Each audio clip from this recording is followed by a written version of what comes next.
the next day following it. All good, bro. So we are in for episode number 7. It is the Coach's Compass podcast. You got your boy, Coach Coop, my boy, Jay, and a special guest with us today, Coach Rory out of the UK. And as always, you guys got the opportunity to hit that subscribe button, hit like, comment on this podcast.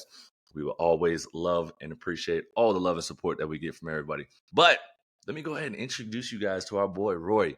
Rory Lynn, the Lynn Performance, former professional rugby player, another rugby player out of the UK that we're bringing on. Now a strength and conditioning coach. Over the last 5 years, predominantly worked with combat sport athletes, world level to amateur, while also working in both rugby and football. Football now, as you guys know, in Europe, what we call in America is soccer. Over the last 8 years, also is sponsored by probably the biggest sports company in the world, Nike. That is amazing right there to get one of those sponsorships. But a long record of working with a lot of athletes. And I think first we want to just know what inspired you to get into coaching and how did you get down this route? Yeah, it's kind of, it's something I've always been passionate about. I mean, right from a young age. I mean, played sport, every sport growing up as a kid. So I've kind of specialised in rugby and then managed to make a go at having it as a career, rugby as a career, which was pretty cool. And within that, I think I managed to get a lot of coaches or strength conditioning coaches who kind of I worked with, and I managed to kind of pick up little bits of information, realise that actually this is something pretty cool, and I really like what they're doing.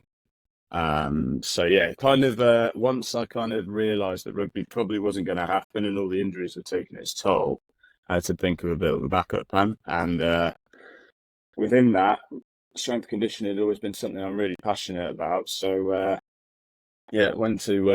decided retire from rugby, go to university, get my degree in strength conditioning science, and basically just take it from there. That's kind of just something that I've been incredibly passionate about, and just something that I really wanted to push forward once the rugby career kind of ended. So you're kind of like a lot of the athletes that we have talked to, trained, or coaches that have got into the strength and conditioning world and had injuries that limited them and made them want to get into this world. What injuries did you have that kind of set you back? It's a big old list. It's a big old list. I've got a leg full of metal. I've got all of that. I snapped my tib and fib. I've done my ACL, torn hamstrings, dislocated shoulders. They're the major ones, and then you've got meniscus injuries. You got all these. So actually, I think another reason why I probably wanted to get into it, the amount of rehab I actually did, the amount of the way you can build your body back up and you see how the body works, you get much more of an insight into how the body works properly when you're coming back from injury. And I think this is actually something, working with physios, S&C coaches, it's something that I took a real interest in. And you see how much effort goes into getting people fit and ready to play. And it's something I think I took a lot of inspiration from.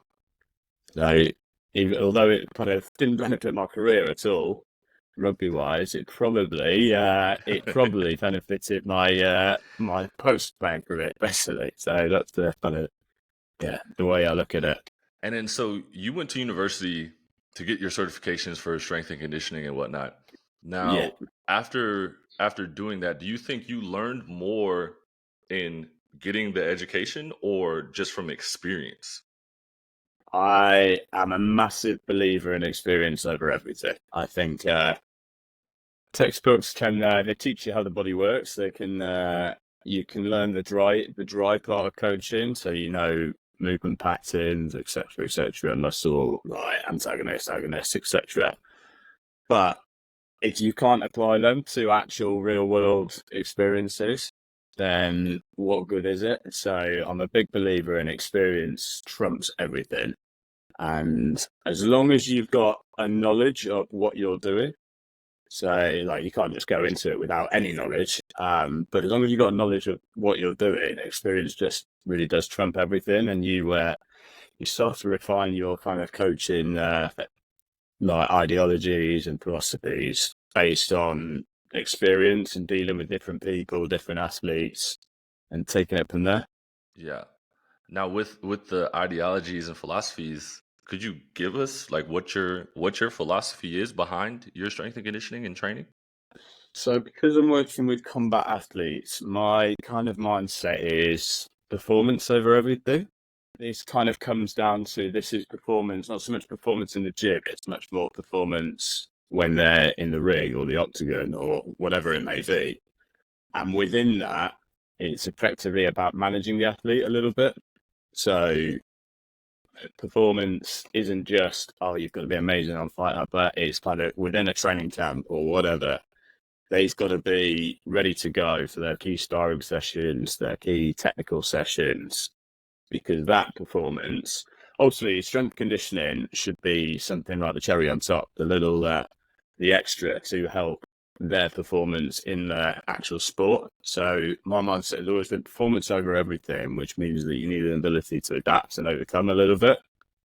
And how can you get these guys ready and prepared to perform on the day in training or fight night? Dang, yeah. And so a lot of, people jump on and don't essentially know what combat sports are. Um, what do you consider combat sports? Or So what I are combat consider, sports? Because yeah, so I think there's a difference between combat sport and collision sport. We've got a collision sports, which is for you guys, American football, rugby, rugby league, etc. Kind of those kind of sports that are high impact collisions. But a combat sport to me is much more of a one-to-one. So it's much more on the one-to-one side of things. So you've got your boxing, you've got your Muay Thai, you've got your MMA, Jiu-Jitsu. It's much more of a one-to-one combat sort of format, and then within that you've got your actual disciplines of that. So like I said, those disciplines I mentioned and many more. It's much more of a one-to-one kind of, like I said, you're in combat, so it's a bit more of a war, as you say, technical war. yeah. And you went from training rugby and soccer players to now, yeah, you went from rugby and soccer players to now going over to combat sports. Yeah. How did you transition into that? And how do you, what is the differences in training those two? So primarily, transition from rugby to a lot of these combat sports isn't actually that massive, if you get me, because like I said, one's a collision sport, one's a contact sport. So part of the ethos is about managing the athlete. So there's a high level of physicality. A lot of this is looking after the physical capability of these guys, making sure they're ready to go. The other big difference I've found though is obviously in these collision sports they play every week, so it's slightly different in terms of the way you train them. So if you're playing every week, it is very much about you can't in season you can't put a huge amount of progression, but then you've got a big pre-season, so it's a bit different in terms of the layout and the periodization. Whereas combat athletes, obviously, they fight maybe, especially the high level ones, once, twice, three times a year. So you're kind of all gearing up to one big date. So in terms of the kind of periodization wise, there's a big differences. So you've got to be a bit more kind of working out when you're on season, when you're in camp, etc., when it's a fight night and work that. With regards to the actual sport, yeah, a lot of combat sport is rotational. So it's much more of a rotational sport, whereas you can get things like rugby, although rotational is a bit more, there's some linear kind of work in there. So with the combat sport, the transition is you just got to make sure that their kind of KPIs are based around what you want to achieve. And within that, nothing really changes. We still train general quality. General qualities is the big key driver of this. So our strength, our power, our speed, plyometrics, etc. But then we just add some rotational element on top of that. Yeah, so it's just there's not a huge amount of changes. It's just slightly different in terms of just the actual movement pattern of the sport. So then what KPIs are you measuring and using to measure for your combat athletes? Because if we come from American football, big test is always the combat or combine drill and all that stuff. Yeah, of right? course. That's big things that we test. But like, what are you using in combat sports? So our kind of KPIs are transfer of force, like how strong are they? Because typically strength and speed equals power. So if we're looking to improve power output and punching power, we need to get strong as hell. So that is one element, is effectively let's get strong. That's a big thing that I look at. And then in addition to that, then we train the speed side of the strength speed curve, and that is our biometrics, our mental movements, and we're looking to generate speed. We take them out sprinting, and this kind of put together will hopefully increase our power output. Then once we've done that, there's a thing called the kinetic chain. So the kinetic chain is the sequencing from the foot all the way up through the hips, through the core, and then leads basically to the extremities, which obviously within let's say boxing is the fist. Yeah, so you've kind of you've got to create power through that kinetic chain, which is starting at the foot and working our way up. So how we can do this is effectively, like I said, getting strong, getting powerful, training those general qualities, and then that should transfer to punching power, because punching power doesn't effectively turn if you're not using your kinetic chain, you're just using your arms, and then that massively limits that power. So the key thing we look at is strength and speed combined together, and then introducing our rotation to create that kinetic chain. I've seen that you guys do like a lot of conditioning training, and I know that's probably pretty prominent in combat sports. What do your KPIs look like bioenergetically? So bioenergetically, so I quite often program the problem is you get with boxing coaches and MMA coaches, etc. They're quite old school, and sometimes they do flog their athletes, and it's kind of quite heavy on that. But bioenergetically, I look at their running, so the running sprints, the kind of long zone 2 work. We kind of just try and split that out in terms of their zone 2 work is much higher percentage zone 2, and then they'll maybe sprint once a week alongside that. So it's we're looking at basically how many high intensity like running patterns, because a lot of their training is going to be running. So how much high intensity they're doing compared to their longer, slower, high volume work. Do you get me? So we try and look at general rule of thumb. If they're running 3 times a week, then we'll probably look at 1 sprint session and then 2 slow, longer runs in the week. Is kind of the way we kind of split it out. In the gym with me, because I only get them sometimes 1 hour a week, so maybe twice a week, it's trying to work out what we can get the most out of. So like I said, they get a lot of their conditioning just through their sport. Yeah. So with me, I kind of I'll spend more time emphasizing that kind of speed strength, sort of strength speed kind of. Yeah, that's the kind of key area that I tend to look at, unless they're seeing me more than once or twice a week. And so you usually only get to see them once or twice a week, and then you say they only have what 1, 2, 3 fights a year. Yeah. How do you program out for that? Because I mean, we're coming up from a different, like, you know how it is, rugby, soccer. You know, you have your in season, out of season, return to play, all that stuff. But that's a whole different game if you're just preparing for 1 to 2 fights. Yeah, it's a hard mindset. You're always battling against fatigue with their sport, because you're always. What I try and instill in the athletes, which is quite hard and has been hard to do, is actually out of camp training, because that's the time when actually you can make a lot more progress as an S&C coach, because the emphasis on their combat side is not quite as high. When they're in camp, they are sparring twice, sometimes 3 times a week. The sessions are much more intense, higher volume. They're really kind of pushing it, and some of them are training. The MMA guys are training up to 15 hours a week. It's which is insane. So that's what I mean when I say that's what I mean when I say performance over everything. And sometimes you are managing the athlete. It's just part of what we're looking at. So for me, it's quite often a case of like, I have some key things that I need to get done. You get me? So within camp, like I said, we'll try and try and develop their strength early on in camp, and then we'll sort of refine that and turn that into speed later on in camp. So it's let's say we have 10 weeks, it'll be a 4-week plan of kind of strength and hypertrophy focus, build a bit of good size, and then we as they drop in weight, we turn that into speed and power. So the closer to the fight they're peaking. It's a hard thing to do, like to kind of program and periodize for a lot of these guys, because there's so many factors that come into it in terms of where they're at. You never know how they're going to be feeling on each day, so you kind of got to be mindful and have a few key points you want to do, and then adapt a little bit with it.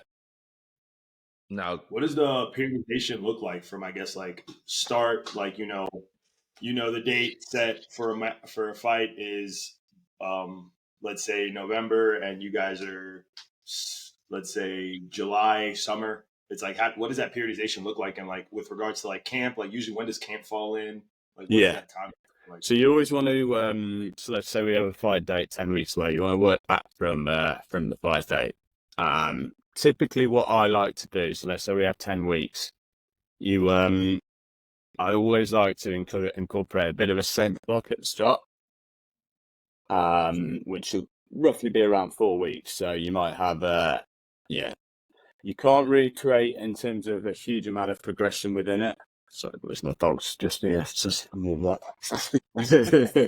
Get her off. So you can't, she's a nightmare. So the periodization, like I look at block to start, or it's more of a strength focus, because again, their sparring and their intensity within camp, that ramps up. So you've got more of an opportunity to make some bigger gains earlier in camp. Once you kind of get through that block, I look at the next 4 weeks as kind of more of a kind of strength, strength kind of phase, where you're still working your strength phase. Okay, so you're still kind of working some form of strength, but the speed of the movement might be a bit quicker. So rather than doing our, let's say, heavy back squats, we're looking at box squats or kind of our trap bar clean pulls or something like this, where there's still high lows, but it's looking at moving a bit quicker. Yeah. So that's kind of the next stage of the phase. And then from there, you're 2 weeks out, and then you're into a bit of a taper phase. So the taper in is kind of keeping the intensity high, but the volume very low. Is kind of high speed movement, some of your plyometrics, some of your med ball throws, your med ball slams. So you kind of, like I said, you'll start slower but stronger, not higher weight, and then you'll work your way down until you get to taper. So hopefully they're peaking come fight night. Okay. What? All right. So for our people out there that don't know what camp is for combat sports, what is camp like preseason is for us, or like what is camp for camp? I would say camp is actually more, not so much preseason. Camp is almost like in-season, where obviously you've only got one big event, which is slightly different over, let's say, a 10, 12-week period. But you've got lots of mini events in terms of the sparring, your kind of key performance sessions. So camp is actually, this is what I said to the athletes, actually try and maximize your strength conditioning outside of camp, because that almost effectively is the pre-season, and you don't want to come into camp cold and not having done any of it. We want to try and limit all the soreness and these sort of things.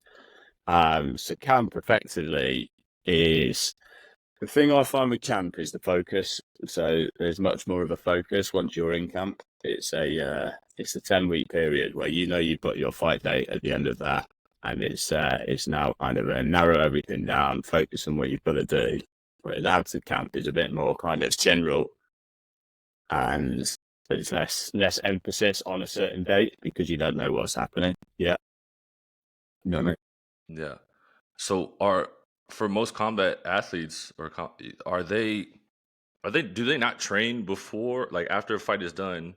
Are they not training before that 10-week period, or like what are they doing the rest of the year in time? It's they are training. Don't get me wrong. They're still doing their running. They're still in with the boxing coaches. They're still all the MMA coaches. They're still doing that. It's more of a mindset shift. So quite often when a fighter has a fight day, they're extremely on it.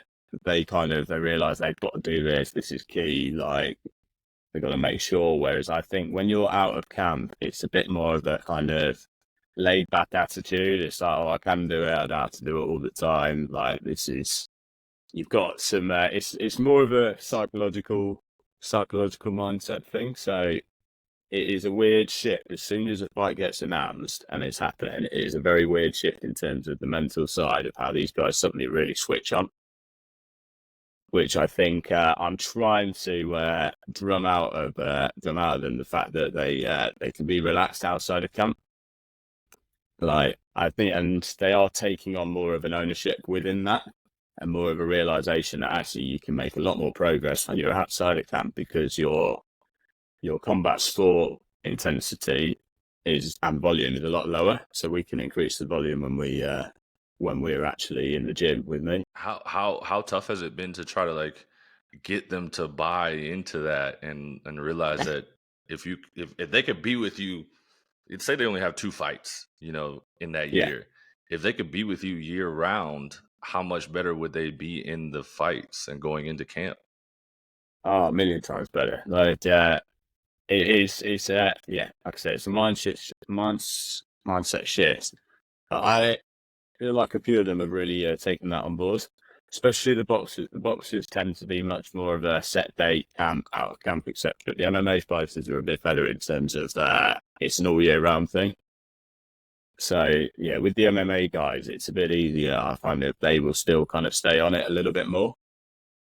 So the boxers is trying to get rid of that old school kind of nature of boxing, which is kind of the S&C doesn't matter. It's just your boxing, do your running, do your sit-ups, do your press-ups, these sort of things. And actually being like, this can make you a lot better athlete if you stay consistent and make your progress with it. So it's drumming in that. It's drumming in that consistency with them, and they realise. And I think a lot of these guys, they're all competitive athletes, though. They like being good at everything. They like being strong. They like being fit. They like being powerful.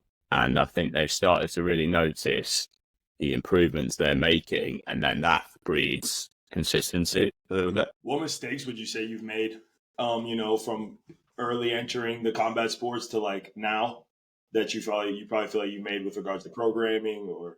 Yeah, I think early in my time doing it is it was a bit of a learning curve in terms of what the athletes need, and it took a lot of research and learning off other coaches, etc., to kind of realize actually what are the things that we can just bin off and what are the things we really need to do. And so I think it's a trap. A lot of people getting into coaching combat sports is kind of just trying to replicate specific movements. Yeah. And now, you looked at my sessions a year ago compared to now, like they're polar opposites. In terms of, I believe general qualities are much more important than just being really, really specific, because specific doesn't really exist that much apart from doing their sport. I think specificity is much more about how do you improve the general qualities and those transfer over to their sport. And I think that's a big learning curve you kind of get the more you do it, and you realize, again, this is through experience, you realize what actually works and makes them better and what is kind of needless, and you're kind of just doing this because you assume you think it's right, which is so that's one of the movements is probably the big thing. And the other big thing I had is probably being a bit nervous to because especially in boxing, I started in boxing, the old school nature, working with boxing coaches, they're a bit nervous of you getting them injured, and so that kind of gets in your head a little bit with that, and so you're a bit kind of nervous to kind of get them deadlifting heavy maximal weights, get them kind of doing their Olympic lifts, get them doing these kind of high level plyometrics, when actually the reality is these guys, once they learn and you back your coaching, they don't have any issue with it anyway. So it's also having more confidence within myself to be like, nah, this is the way they should do it. If they want to get more progress out of it, then we've got to do this.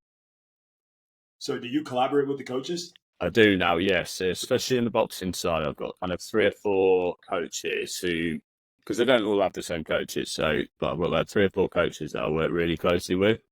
And I think the new breed of coach, so the younger coaches, are much more receptive to the sports science, strength conditioning, kind of formulating a team and kind of all working together.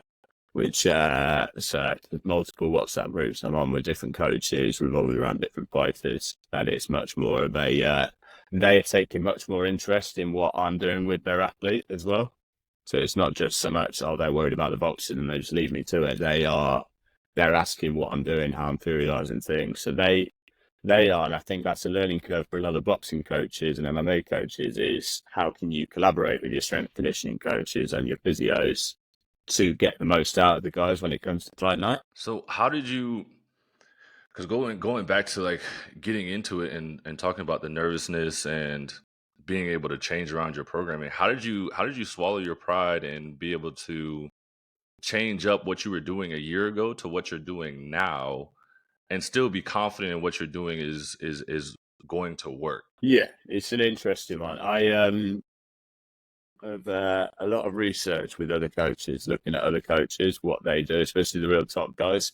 Doesn't necessarily have to be combat sport. There's lots of good coaches, whether that's in, like I said, football for you guys, baseball, golf, soccer for us, rugby, weightlifting. You kind of take areas and you see actually how athletic these guys are and their physical capabilities.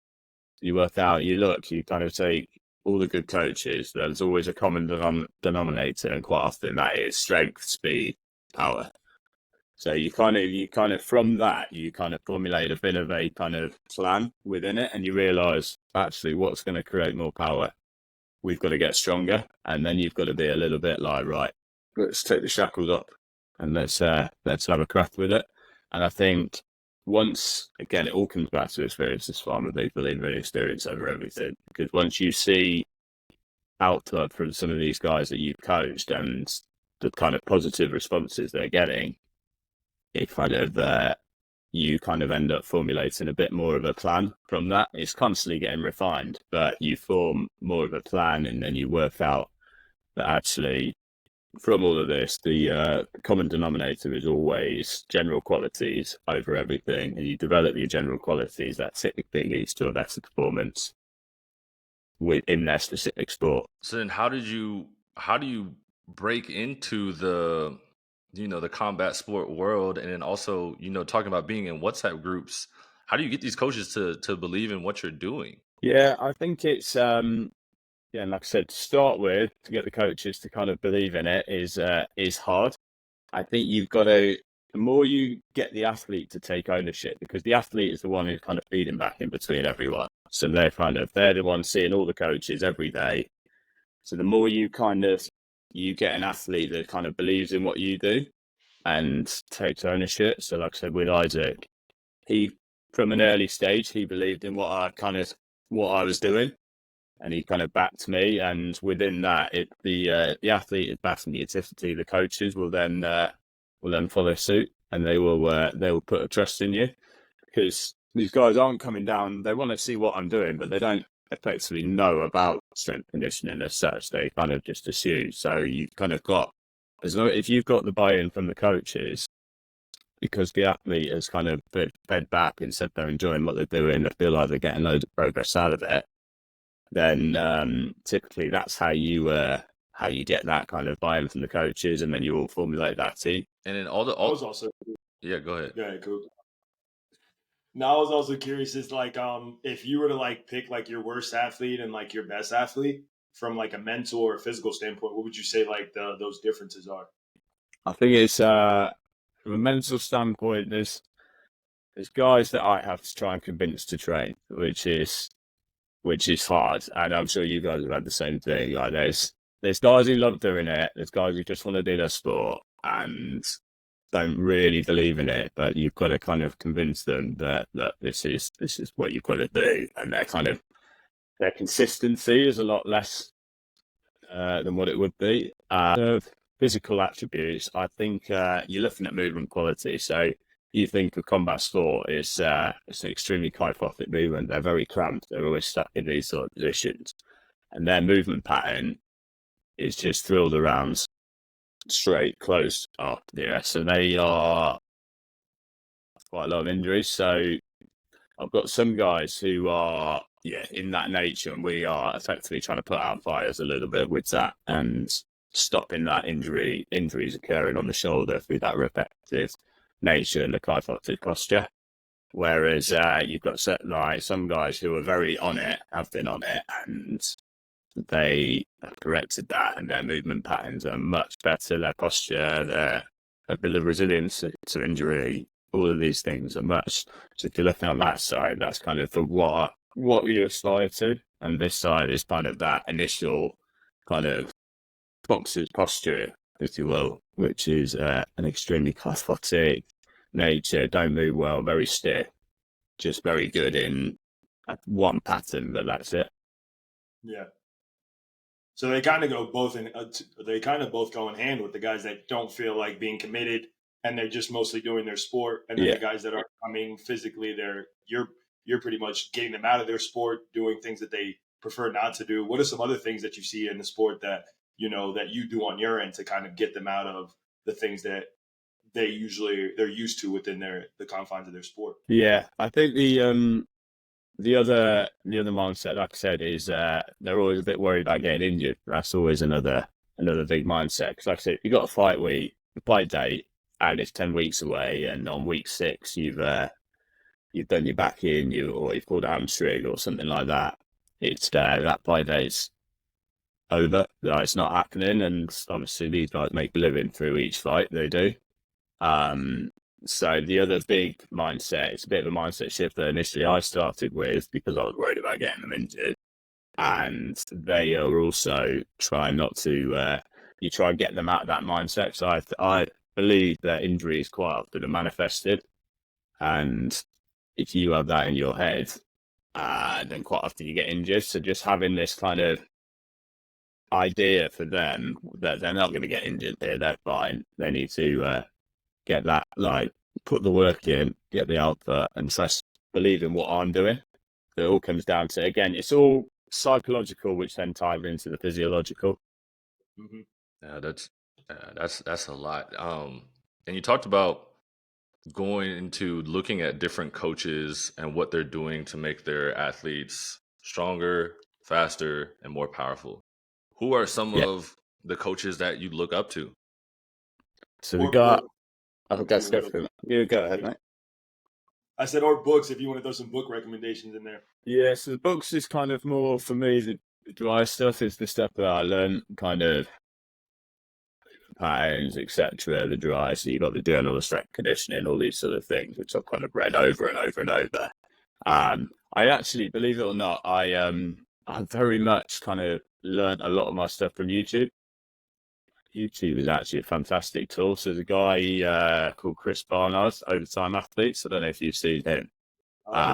He's, in my opinion, possibly one of the best strength conditioning coaches in the world. I think he's fantastic. And I know he does different sports to me, but I believe there's lots of, like I said, things that you could take from what he does and apply them to your sport, because he's very good in terms of his plyometrics, his speed work, his general qualities within the strength work.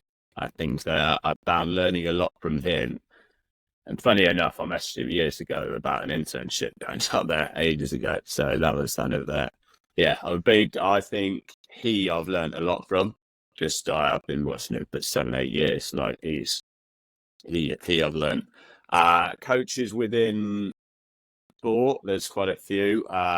There's Chris Meyer, Jordan Webster, these guys who, guy called Chris Meyer, he's top, and he's been within the sport, and he's someone who definitely seems like, because he's within the sport and he was an ex-MMA fighter, he's someone who knows a lot about kind of what makes the athlete tick and these sort of things.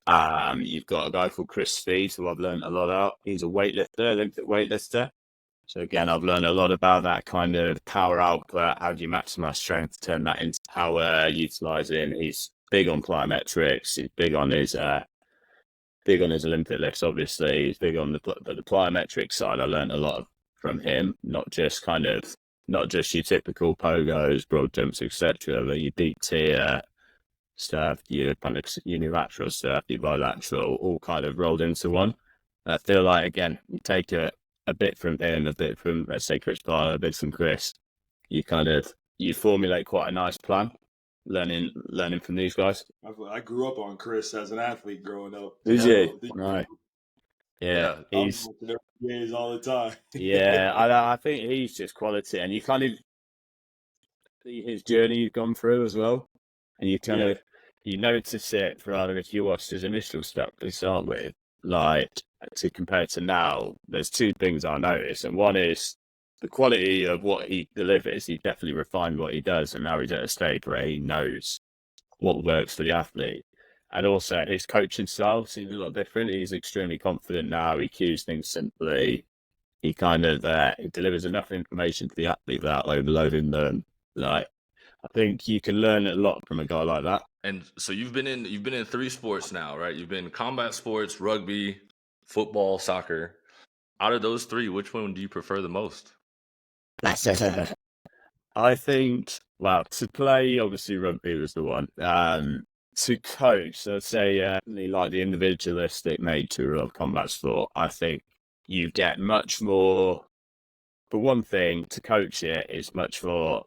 I personally find it more enjoyable because of the individual side. It's more challenging. You get guys in different stages, different positions, and like how they are as athletes is different mentalities.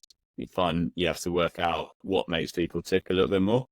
I also think within combat sport, you are part of a team. You kind of win as a team, lose as a team, but it's much smaller, much tighter knit. And I think if you find a good team, you end up having a team that's going to be together for years, and you end up getting very close bonds with everyone. So I think probably combat sport is, although yes, I fell into it, it's something that I'm probably for the rest of my life I want to be involved in. And I think that's more from the kind of the individual aspect and being part of a very close bond and close team with people. So have you engaged in any combat sports? I've got talks. I'm getting married in May, so I can't do a white collar fight before that. I can't ruin the moneymaker. But do a white collar fight at the end of the year. That's the goal. I want to again. I like the idea of seeing these guys do it, what they go through. I like the idea of doing it for any camp myself. Seeing, because you see the shape these guys get in. It's insane the shape they get in at the end of camp. And I do like the idea of putting myself through something like that, and testing it. I will say, and again, did a bit of judo when I was growing up as well, and that was kind of part of we did a lot of that for rugby training as well. It's the crossover, so rugby to MMA is there's quite a bit of crossover in terms of that. On a judo, takedowns, these sort of things are actually very similar. Just minus the fists and the kicking and the elbows, but the actual the qualities of some of the movement is they're quite similar. So I did always partake in a little bit of judo, and I would like to pick that back up again potentially. I can tell you one thing: I definitely ain't stepping in no octagon, no boxing ring, no none of that. A fist to the face. Imagine a foot just coming across your face, bro. No, dog. Ain't gonna happen for me. Yeah, those guys have got a different mentality. Bro, different mentality. What does mental toughness look like in combat sports? Because I feel like I've had conversations before with combat sports, and they'll watch an American football game and they'll be like, "It's crazy that you guys do that." And for me, just like you said, it's just like somebody punching me and then trying to kick me in the face is like, it's crazy for me. That's crazy. And then taking you to the ground and dropping the elbow to your face and it's the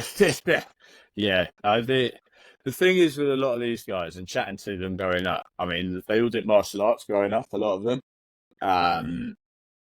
That was kind of the tricky thing is with martial arts is there's not that many avenues to go professional within it. So if you want to kind of carry that on and you become a black belt jiu-jitsu, you're a Muay Thai fighter, to kind of actually end up trying to make a living out of a sport, you've kind of got to go into MMA a little bit.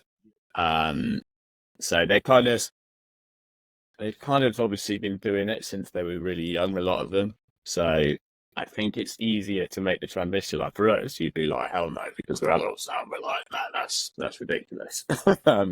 But for those guys, I think because they've had it ingrained in them from a young age, doing some form of combat sport from a young age, I think it's a bit more ingrained in them, and they don't have that kind of mindset where they're a bit nervous going in or a bit worried about getting hurt or this sort of thing.